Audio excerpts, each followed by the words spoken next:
Hi, I'm Justin Klein, GinReviews.com. And I'm Neil Cordes with GinReviews.com. And I'm Charles Hummer with GinReviews.com. Today we're reviewing Broker's Gin and Tonic. And we're going to be tasting 1 ounce of gin in a glass with ice, no lime. And tonic.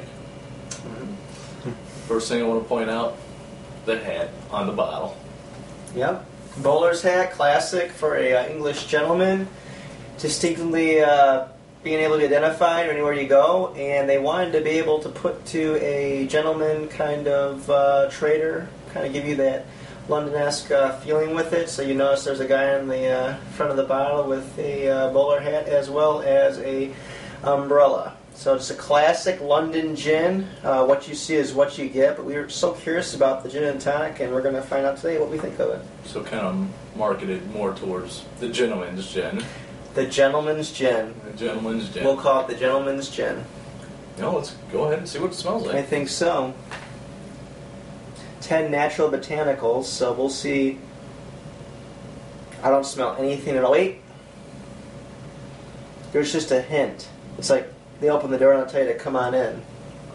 Very little. Very faint. Yeah, almost like you have to take a second glance just to see if it's actually there. Kind of like when we tried the Citadel.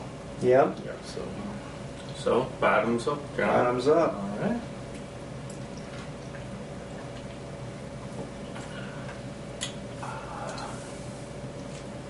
It's a cold rush of like, Perfection. yeah, that's how it should taste. Yeah. That right there is as good as it gets. It's smooth.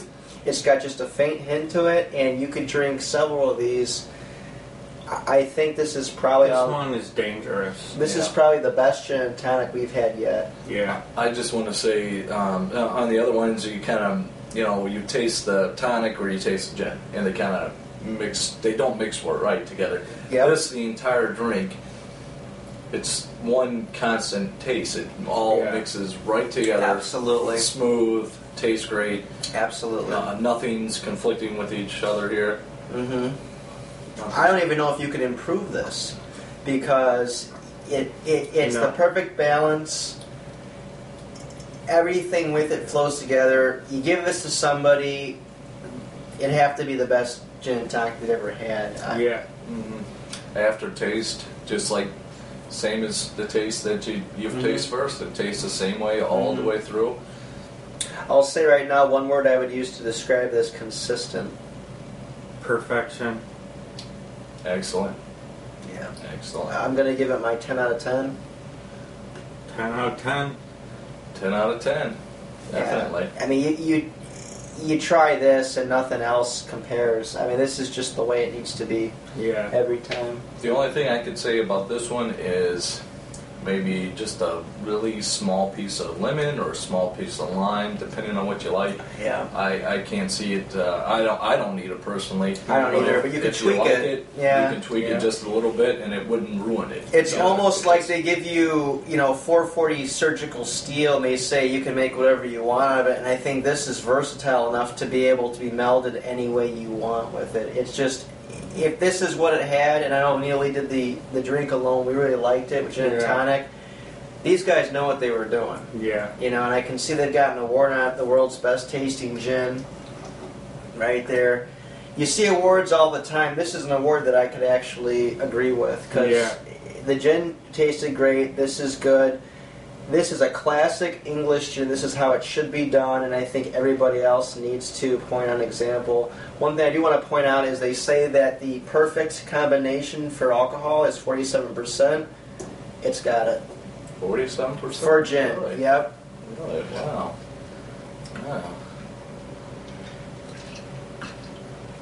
So what do you think? Summertime drink? Nice thinking out of the summer, or more in like a nice quiet establishment?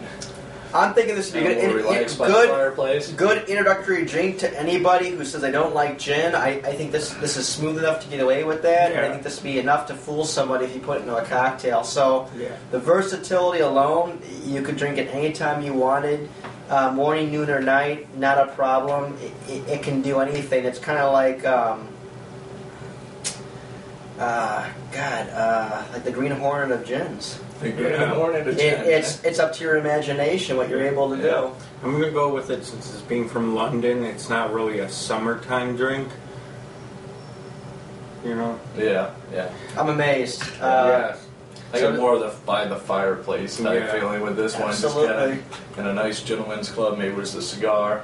And I think this is the first time that we've had a gin and tonic where we're all actually drinking it, because I know in some of the other ones we weren't too sure. Mm-hmm. But this is something that really knocks it out of the park. If you want a grand slam, over the top, just indulgent type of experience, this is where it's at. This is classic. The bottle, you can't miss it. The only disadvantage, I would say, would be distribution. Can you guarantee it's going to be in every store? Yeah. No. I don't know. No. And the one thing I do want to point out is this is a gin drinker's drink here. Yeah. There's no vodka hints here. There's nothing else. Gin all the way through and through. This is the epitome of a gentleman's gin, and I think that right there is how we're going to describe it. A gentleman's gin. You know, you have a bottle like this. It's got the classic appeal. It's fantastically priced. Mm-hmm. You know, absolutely, just perfection, excellent, consistent. Yeah. I can't say anything more about this other than it's just perfect. It's what you want from a gin and tonic, or a gin on the rocks, or just a straight up gin in a glass. This is going to be the standard that we're going to hold all other gin and tonics at. Yeah. Definitely. Yeah, same thing. Exactly what I was looking for in a gin and tonic. Me too. I'm Justin with GinReviews.com. I'm Neil with GinReviews.com. And I'm Charles Hummer with GinReviews.com.